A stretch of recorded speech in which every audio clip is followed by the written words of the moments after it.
আসসালামু আলাইকুম ভিউয়ার্স, কেমন আছেন সবাই? আশা করছি সবাই ভালো আছেন। আমিও আলহামদুলিল্লাহ ভালো আছি। তো নতুন আরেকটি ব্লগ নিয়ে চলে আসলাম আপনাদের মাঝে। তো দীর্ঘ ১১ মাস অপেক্ষার পর আজ আমাদের সেহরির আয়োজন করা হবে। তো কি কি করা হবে সবকিছুই আপনাদের মাঝে শেয়ার করব। তো সকালে প্রথমে আমি চলে আসছি উঠানটা ভালোভাবে ঝাড়ু দিতে। প্রত্যেক দিনই ঝাড়ু দেওয়া হয়, তারপরও গাছ থেকে এরকমভাবে পাতা ঝরতেই থাকে, উঠান ভর্তি হয়ে যায়, যার জন্য মনে হয় যেন ঝাড়ু দিলেও যেন উঠান ঝাড়ু দেওয়া হয়নি, এরকমটাই মনে হয়। তো এদিকে আমার ছোট যা তার ভর্তি করে কাঁথা কম্বল ধুয়ে দিয়েছে, যার জন্য উঠান ভর্তি আর কি মানে কাপড়ই দেখা যাচ্ছে। আর কাঁথা কম্বলগুলো যখন রোদে দেওয়া হয় তখন এরকমটাই মনে হয়। তো বাচ্চারা বাচ্চাদের মতো করে খেলা করছিল।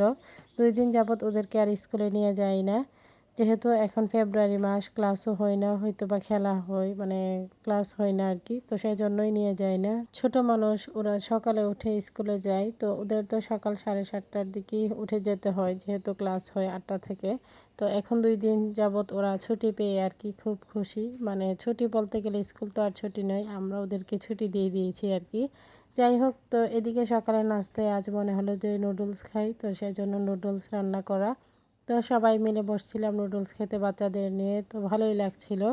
তো আগামীকাল থেকে তো মানে রোজাই থাকবো। তো যাই হোক, তো রোজা রাখলেও ভালোই লাগে, সারাদিন না খাওয়া থাকলেও সমস্যা নেই। তো এই মাসটা আসলে খুবই আনন্দ লাগে, মনের মধ্যে অন্যরকম একটা শান্তি ফিল হয়। এদিকে বাজার থেকে 2টি মুরগি পাঠিয়েছে, সাথে দইও পাঠিয়েছে, যেহেতু রাতে দই বসানো হবে। তো সাহরিতে তো সবাই দই খেতে পছন্দ করে, তো সেজন্যই তো এটা দিয়ে দই বসানো হবে। সকালে 2 কেজি দুধ নিয়ে আসা হয়েছে দই বসানোর জন্য। আর বাচ্চাদের জন্য যেই দুধগুলো আনি সেগুলো তো নিয়ে আসাই হয়েছে। তো এরপর আমরা 3 যা মিলে বসেছি মশলাগুলো কেটে কুটে নেওয়ার জন্য। তো এইখানে আদা, রসুন, তাছাড়া পেঁয়াজ এগুলোই আর কি কাটছিলাম। তো আজ দুপুরে একদম সিম্পল রান্না হবে, যেহেতু রাতে আবার রান্না করতেই হবে সাহারির জন্য। তো সেজন্য দুপুরে বেশি কিছু রান্না করলে আর খাওয়া হবে না, সেটা পরেই থাকবে। তো দুপুরবেলা খাওয়ার পর তো আর খাওয়া হবে না, সেজন্যই আর কি এমনিতে সিম্পল আয়োজন করা হয়েছে। তো এদিকে মরিচ টেলে নেওয়া সেটা ব্লেন্ড করে নিব। ভিডিও দেখতে দেখতে যারা এই পর্যায়ে চলে এসেছেন, শুরুতে লাইক দিতে ভুলে গিয়েছেন, তারা অবশ্যই একটি লাইক দিয়ে ভিডিওটি কন্টিনিউ করবেন। আপনাদের একটি লাইক আমার ভিডিওটি অনেকজনের মাঝে পৌঁছে দিতে সাহায্য করবে। তো মরিচগুলো একদম গরম গরম থাকতেই আমি এখানে ব্লেন্ড করে নিতেছিলাম। তো প্রথমে একটু বেশি ব্লেন্ড করে নিয়েছিলাম, তো পরের বার আবার এতটা করিনি, যেহেতু এগুলো দিয়ে আলুর চপ বানানো হবে। তো বেশি ম্যাশ হয়ে গেল, সমস্যা। যাই হোক, তো এদিকে আমি ব্লেন্ড করে আর কি একটা বক্সের মধ্যে রেখে দিতেছিলাম, যেহেতু অনেক দিন সংরক্ষণ করে খাওয়া হবে।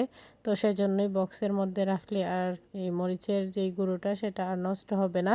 যখন ইচ্ছে তখনই বের করে আর কি কোনো কিছু করে খাওয়া যাবে। তো এরপর চলে আসছিলাম বোরকা, যেহেতু ভিজিয়ে রেখেছিলাম, সকালে তো অনেকগুলো কাপড়ই ধুয়েছি।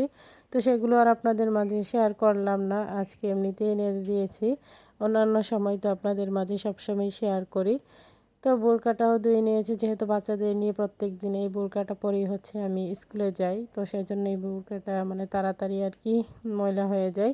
তো সেজন্যই আর কি এটা ধুয়ে নিলাম। তো প্রত্যেক দিনই ধোয়াধুয়ির কাজ তো চলছেই, তারপরও ধুয়েও শেষ করা যাচ্ছে না, কোথা থেকে যেন একটার পর একটা বেরিয়ে আসে। তো এরকমই কাজ, মানে করলে কাজের শেষ নেই, আর বসে থাকলে বসে থাকারও শেষ নেই। যাই হোক, মেয়ে মানুষ, কাজ তো আমাদের করতেই হবে, সংসারের যা কাজ তা তো করতেই হবে। তো এদিকে আমি যেগুলো একটু হালকা ভেজা ছিল সকালে, যেগুলো নেড়ে দিয়েছিলাম সেগুলো উল্টিয়ে দিচ্ছিলাম, আবার যেগুলো শুকিয়ে গিয়েছে সেগুলো নিয়ে যাচ্ছিলাম। যেহেতু রোদে আরও কিছুক্ষণ থাকলে কাপড়ের কালারগুলো নষ্ট হয়ে যায়, আর এখন কিন্তু রোদের তাপমাত্রা বেশ ভালোই, তো সেই জন্য আমি কাপড় যেগুলো শুকিয়ে গিয়েছে সেগুলো দেখে দেখে আর কি নিয়ে যাচ্ছিলাম। তো ফ্রিজটা ধোয়া বাকি ছিল, সেটাও ধুয়ে নেওয়া হয়েছে। তো আজ সব কাজই সম্পূর্ণ হলো। তো আজকে 4-5 দিন যাবতই আর কি সব কিছুই পরিষ্কার করা করে করেও যেন শেষ করা যাচ্ছিল না। তো আজকে সব কিছুই সম্পূর্ণ করা হয়েছে একদম রোজার আগের দিন। তো সাহরির জন্য এদিকে রাতের বেলা মুরগি রান্না করা হয়েছে, সাথে দই বসানো হয়েছে, আর মাছ বোনা। তো কাতল মাছ বোনা করা হয়েছে, যেহেতু সাহরিতে খাওয়া হবে, তো সেজন্য এই আইটেমগুলি করা হয়েছে। সাহরিতে কিন্তু ঘুম থেকে উঠে খাওয়া যায় না তেমন। তো সবার কাছে আমার ছোট্ট একটি রিকোয়েস্ট, কেউ স্কিপ করবেন না, পুরো ভিডিওটি দেখে নেবেন। ভিডিওর কোনো অংশ দেখে যদি আপনাদের একটু ভালো লেগে থাকে লাইক কমেন্ট শেয়ার করে দিবেন। আমার ছোট্ট চ্যানেলটিকে সাবস্ক্রাইব করে বেল আইকনটি বাজিয়ে দিবেন। যারা নতুন ভিউয়ার্সরা জয়েন হয়েছেন তাদের কাছে যদি আমার ভিডিওর কোনো অংশ দেখে একটু ভালো লেগে থাকে সাবস্ক্রাইব করে পাশে থাকবেন। তো এদিকে আমি মেয়েকে আবার রাতের খাবার খাইয়ে দিয়ে আর কি ওকে ঘুম পাড়িয়ে আর কি সেহরির জন্য ভাতটা রান্না করে নিব। তো ও আজকে ঘুমাচ্ছিল না, মানে বলছিল যে সে নাকি রোজা রাখবে, সাহারি খাবে, সেটাই বলছিল। পরে ওকে অনেক কষ্টে ঘুম পাড়িয়েছি, যেহেতু ও সারা রাতই মানে জাগ্রত থাকতে পারবে, সে এরকমটাই করে। তো এদিকে আমি ভাত বসিয়ে দিয়ে কিছুক্ষণ ফোন চাপছিলাম। তাছাড়া মানে একটু বাড়িতে ফোন দিয়ে কথা বললাম, বড় ভাই ফোন দিলে ওদের সাথে কথা বলছিলাম।